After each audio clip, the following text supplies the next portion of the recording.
Bienvenue sur la chaîne Savoir Investir.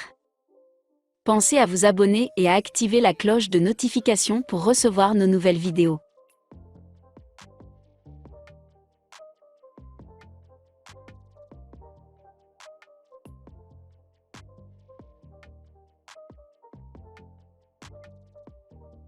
Dématérialisation de la monnaie.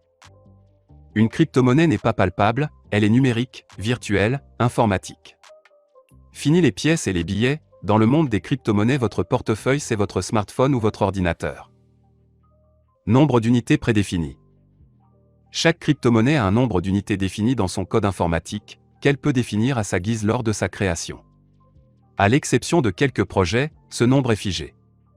Gardez bien en tête que plus ce nombre est petit, plus la monnaie va être rare sur le marché, plus son prix va monter facilement.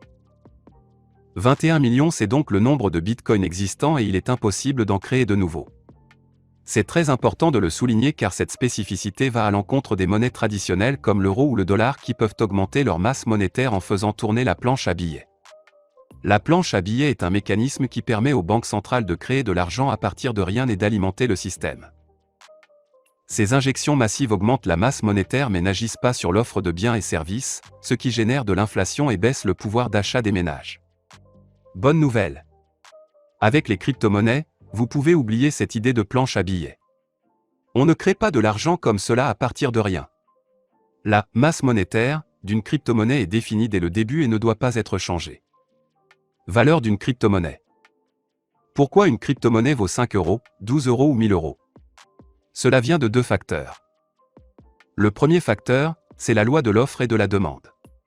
Plus une crypto-monnaie a du succès, plus il va y avoir d'acheteurs, plus le prix va monter. Inversement, s'il y a beaucoup de vendeurs, son prix va chuter.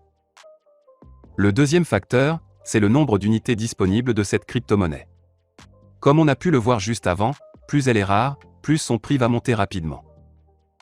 La rareté d'un bien augmente logiquement sa valeur.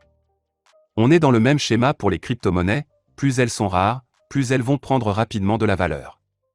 Il est donc important quand on fait l'analyse d'une crypto-monnaie de regarder combien il y a d'unités en circulation. Fractionnable et accessible à tous. Prenons un marché comme l'immobilier. Pour investir, il faut bien souvent faire un emprunt qui nécessite de répondre à quelques critères. Les banques ne prêtent pas à tout le monde et exigent des garanties de revenus.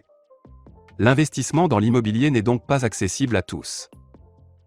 Prenons maintenant le marché des actions. Si vous voulez investir dans Apple, Amazon, LVMH ou Hermès, vous allez devoir débourser des centaines d'euros simplement pour acheter une action. Ce type d'investissement est hors de portée de la plupart des gens. Il existe des alternatives comme les ETF, Exchange Traded Funds, mais elles sont peu connues du grand public. Sur le marché des crypto-monnaies, bonne nouvelle encore, vous pouvez vous lancer avec quelques euros et une connexion Internet.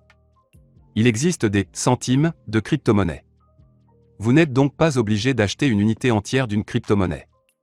Si le prix d'une crypto-monnaie vous fait peur, sachez que vous pouvez en acheter une petite partie. Vous pouvez acheter 0,01 Bitcoin ou acheter 0,2 Ether. Pour votre information, toutes les crypto-monnaies sont fractionnables mais seul le centime du Bitcoin a un nom, il s'appelle Satoshi, en référence à son créateur Satoshi Nakamoto. Les crypto-monnaies sont vraiment abordables pour tout type de portefeuille, contrairement aux actions ou à l'immobilier. Objectif, moins de contraintes et plus de liberté.